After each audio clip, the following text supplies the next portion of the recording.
So if you're watching this video and you're new in business, or you already have an established business, it's no secret that in order to break through to millions of dollars and multiple millions of dollars, you need to master the mindset game. Am I right? Let me know down below in the comments if you already are a student of great mindset teachers. Now, here are 6 specific lies that people are believing in the entrepreneurship and business game and exactly how to break through them. When I first got started, I didn't realize the lies that I had been conditioned to from our school system, from my parents, from those around me, because I thought that in order to make multiple millions of dollars, you had to be born someone super special. But what I didn't realize is that I had everything I needed to make multiple millions of dollars, and so do you. That's right. I'm speaking to you there where you're watching this in your car or at home or at work. You already have everything you need to build a multi-million-dollar business. So let's dive into lie number 1 so that you can overcome it right now. Lie number 1, I'm not ready yet. Let me know if you agree that you hear a narrative inside of your mind that says you are not ready yet. Right? It goes like this, where I'm not ready to get out there on social media. I'm not ready to create a high ticket offer. I'm not ready to sell from stage. I'm not ready to make it big and do public presentations. I'm not ready yet to pull out my phone and start reaching people online. I'm not ready yet. But one day I will be ready. One day when I'm super charismatic, one day when my skin looks flawless, one day when my hair and makeup are ready, one day when I'm good at communication, one day when I'm confident and I know I can crush it online, one day I'm not ready yet. Now, the secret insidious lie that is inside of this lie is that you don't have what it takes right now. So how do you overcome this narrative? When I first got started, I felt this exact same way. And I didn't realize that everybody else also feels this exact same way. And the only way to rewrite the story of a negative story is to flood it with a positive story. But what do you mean, Eileen? How do you flood it with a positive story? Where the way you rewrite a negative story in your mind is you actually have to overwhelm it with positive action that indicates there's another better story going on. Let me give you a personal example. When I first got started, it was about 6 years ago. I had never been on camera before publicly. Like, I had never gone live. And my coach told me to go live on Facebook. But I was totally freaked out. In fact, I was walking up and down outside my apartment building, trying to get the nerve up to go live on Facebook. Have you ever been in a situation where you know you needed to do something and you know you could possibly do something, but you completely felt inadequate, you completely felt nervous, you completely felt like your words were going to be terrible and they were going to be stumbling all over the place? That is 100% exactly how I felt. But the minute that I turned that camera on live, I began to write a new story. I began through action to create an evidence file in my mind that I could do hard things, that I could do something even if it's kind of terrible. Now, what's so beautiful about this is I did go live and I didn't die. Isn't that awesome? I went live and I did not die. I said some words, they were kind of average, but they got across the point, which was I was trying to encourage one person online. That was my goal, to encourage one person. What's the takeaway for you? The way that you'll rewrite the negative story that you're not ready yet is to actually just do it now. To actually just 100% do whatever the thing is that you're afraid to do it right now, being unattached to the outcome. Now, if you'll do this, you'll start to build new neurons in your brain that are like, hey, I can go live. Hey, I can communicate words and not sound like a total, just like it's not making sense at all. I can just right now, I can go live and I can help one person online. So the way that you overcome the story of I'm not ready yet is to just be ready right now and do it now. Before we dive into number 2, I want to give someone here a personal word of encouragement. You will never be perfect. You will never have it all together. You will never look like ultimate perfection. And that is the best part. People don't want it perfect. People want it messy. I love to say people want it janky. People want to just hear you. They're not waiting for your perfect message or your perfect presentation or your perfect offer. They are waiting for you. You alone have what the world needs. There's a problem that you can solve. There's an encouragement you can bring. There's a message that you alone were born to bring, and I want to encourage you, do it now. Lie number 2, money is the root of all evil. Have you heard this before? I don't know if you were raised in a religious home like I was, where we were taught that money should be given away, that charity work was the highest preeminent type of service that you could offer humanity.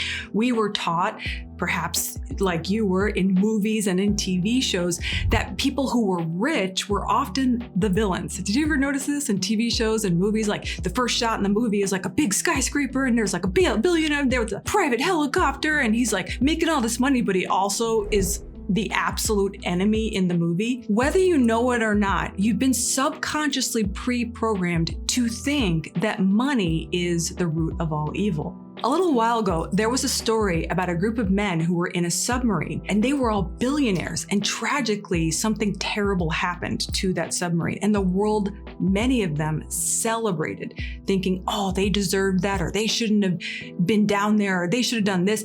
It's incredible how the world will view famous and rich people. And we've been taught in society not to desire to have great wealth. Now, let's look again at what this scripture is actually saying, because it doesn't say money is the root of all evil. It says the love of money is the root of all evil. Some people are afraid to go out and take a business loan or to take on debt because they're too afraid of what may happen as a result of using that kind of leverage. They've been taught that debt is evil, that consumer debt is terrible, but they haven't been taught about how to use good debt and how to use leverage in a way that advances themselves, their family, their legacy, and humanity. So let me ask you the question, who loves money more? The person who's saving the pennies and counting every single cent, or the person who has gone out and learned how to use leverage?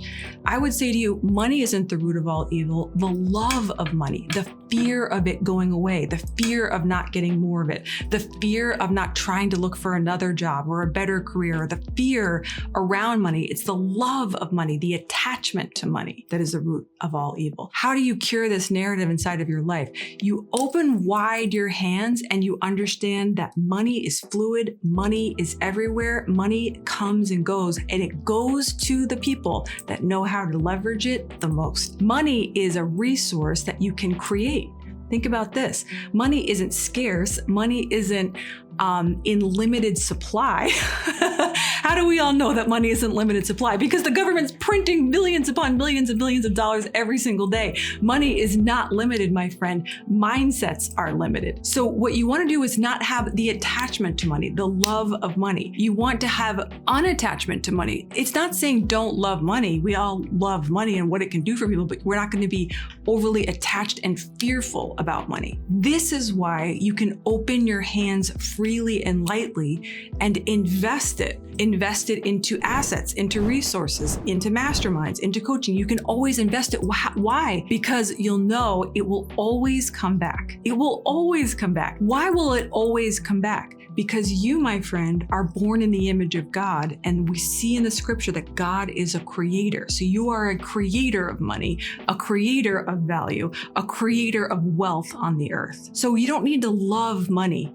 You don't need to hoard it all up. You don't need to hide it away. In fact, I was talking to one of my friends the other day who has multiple billions of dollars inside of their bank account. Their trust funds are fully funded for them and their kids, for multiple, not just their kids, but their children's children. And this entrepreneur was telling me what she wants to do is to die with zero. And what does that mean? It doesn't mean die with no money. It means investing the money in all the places she most wants to invest it so that she can maximize the amount of fun for her and her family. This is, my friend, is the proper love for money. Understanding that the law of abundance is at work, that there's more than enough money for us all to have more than enough money with more than enough money left over. So you don't love the money so much that it causes you to miss out on your life. Can I say that again to somebody watching this video? Don't love the money. Don't love your job so much. Don't love that paycheck. Don't love that scarcity. Don't love that budgeting. Don't love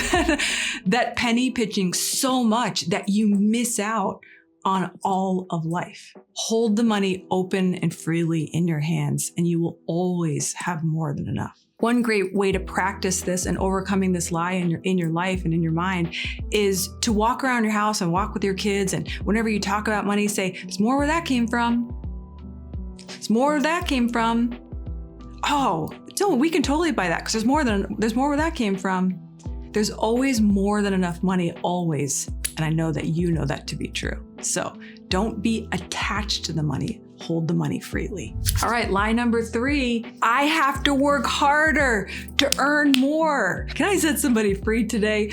You do not need to be working harder for money. You do not need to be working harder for wealth. In fact, many of you need to stop doing what's already not working. Can I get a witness? If you're watching this video, I grew up in New York, in America, in the school system, and we were taught that one day you'll be wealthy if you work hard. Get in a job for 40 years, save all the way through, and then you can retire wealthy. Did you believe that too? Did you ever think about this? If you look at people who are working hard, trading time for money, you'll see that there's a cap. You'll see that there's income caps in every single type of job, right? 60K a year, 80K a year, 100K a year, 300K a year, 400K a year. There is still a cap. And you know how they're earning that money? With their time. You know, there's an incredible scripture inside the Bible that talks about, it says, redeem the time and make the most of the days. Isn't that good? One of the ways that you can redeem the time is understanding that money isn't attracted to hard work. If money was attracted to hard work, would every waiter and waitress that you have ever met in your life be the wealthiest person in the whole world? If money was attracted to hard work, would every contractor working on the roofs of these buildings and the lawn care, and would every service professional that you've ever met in your life be the wealthiest person? If money was attracted to hard work, my friends, there'd be many, many more wealthy people. If money was attracted to hard work, how many teachers would be so wealthy? How many of you know teachers work so tirelessly and so hard? Or police officers, or just the incredible people in the military. You know what I'm saying? Money isn't attracted to hard work. Money is attracted to working smarter, not harder. Think about this. People who are trading money in stocks and investments, people are doing real estate, huge transactions, millions of dollars, billions of dollars. Money is attracted to the people who know how to use their ideas and their imagination and know how to create wealth with their mind. This is how people like you would know Steve Jobs and Elon Musk, Walt Disney, and all the greats. They use their mind. So what is the key for you and I? Just stop working so hard on what's already not working and start investing in the skill sets of using your mind to create wealth. Even more practically, the act and learning of offer creation is the act of wealth creation. What is offer creation? Well, offer creation is where you create your own program, product, course, something based on your knowledge, something that you would create in the earth that would create you wealth. Creating your own offer is the key to you never being broke again a day in your life. And if you want to find out more about how to create your own offer, I'll include some links down below inside of this video. But understand, money is not attracted to your hard work. Money is attracted to your imagination that produces income on the earth. So stop doing what you're doing and invest in that skill set, your knowledge, your wisdom. In fact, the scripture, I love this, talks about buying wisdom. Isn't that great? This is why I have invested in coaches and mentors and people who teach me new skill sets, because I don't want to work hard. Do you want to work hard? I don't think you do. If you're watching this channel and you're in our vibe, in our tribe, you're already looking for the easier, faster way to success for you and your family. Am I right? So don't buy into the lie that working harder equals wealth. In fact, I want to tell many of you to slow down so that you can speed up. Slow it up, write it down, baby, so you can speed up in your life. And maybe that looks like investing. Maybe that looks like going to an event. Maybe that looks like hitting pause for a second on all the drama llama trauma that may be around you, or a circle of friends that wants you to hang, like whatever's going on, and just hit the pause so that you slow down and invest in yourself so that you could speed up and achieve the actual dream life that you've always wanted. All right, you having fun? Okay, here we go. Line number 4, you need a big following to achieve success. Don't buy into the lie that you need a huge following to be successful. I want to encourage you to do this. Don't disrespect the room. Don't disrespect the following. Don't disrespect the Instagram crew. Don't disrespect the amount of Facebook friends. Every life that's clicking follow, every life that's clicking friend, every life that's clicking subscribe is a life that you can change. Can you reframe your mind to go, hey, what if I just helped the one? What if I just helped that girl? What if I just helped that guy? What if I just paid forward my knowledge? What if I just paid forward a little wisdom? What if I just gave a little encouragement? Don't disrespect the room and don't disrespect your following. Everyone who is following or is linking up or is joining your crew is giving you their number one most valuable asset, which is their time. Line number 5, I can do it all on my own. Okay. For those of you who are proficient, self-sufficient, talented, smart, super competent, this word goes out to you. Yes, you could do it all on your own, but do you want to? By reaching out and identifying partnerships, you will go faster. So yes, you could do it all on your own. You could go take every course and go figure out how to do SEO and figure out how to do paid ads. You could 100% do it. Why? Because you're smart, you're competent, you've done the work, you know what you can do. But can I tell you, if you want to go faster, you start to work with others. If you want to accelerate, if you want to have more fun, you look for partners. You look for who knows how to do this, not how do I do this. There's such a great book by Benjamin Hardy called Who, Not How. And he learned the principle from Dan Sullivan. So they co-authored this book together. And the whole title of the book is Who, Not How. I started to adopt this mental syntax the other year when I was building my business because I wanted to go faster. I didn't want to go slower.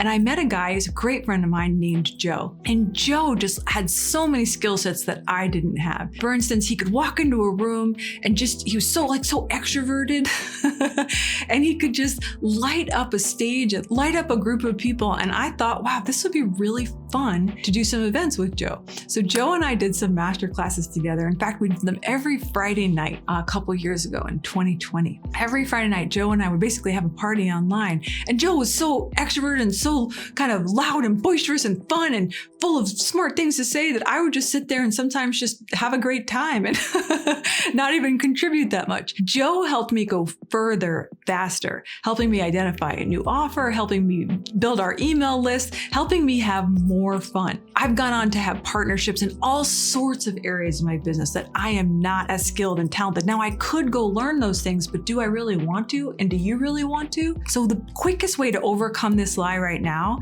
is to think about what's one area that you have been delaying in. What is one thing you've been procrastinating in? Something you know you should be doing, but you haven't really been doing it? That is a key area to go look for a partner. Do a deal with them, do a partnership with them. Hey, I'll do this for you if you do this for me. I guarantee you'll go further, faster. Line number 6, I don't deserve success. Now, many people, when they get into the game of entrepreneurship, have the comparison trap, right? They look at all these other entrepreneurs and they look at superstars and they look at the celebrities online and their hair and their makeup is so cool and they're so articulate. Or they look at the guy who's got all the ripped muscles and he's like crushing the game in business, and they develop this lie inside their mind that says success is deserved by that person, but I don't deserve success. I haven't done the years, put in the hard yards. I don't know enough yet. Now, if I can encourage you about this, what I want you to do to reframe this lie is think about all the stuff and all the years that you do know what you're doing. You have spent, let me know in the comments below, 5 years, 6 years, 7 years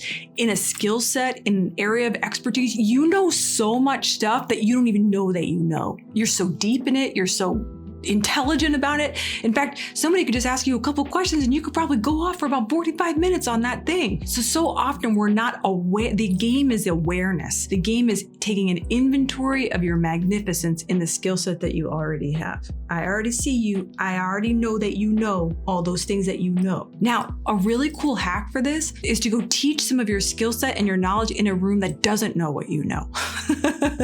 Offer to do a training for a mastermind, a class, a group. Say, hey, I know this cool stuff. Want me to do a training on it? If you'll just offer to teach your expertise, that room will reflect back to you your magnificence. You're going to feel like the smarty pants person that ever occurred, like has ever walked planet Earth, if you go teach your skill set to a room of people that has never heard it before. You 100% deserve success. So go out there and become aware of it.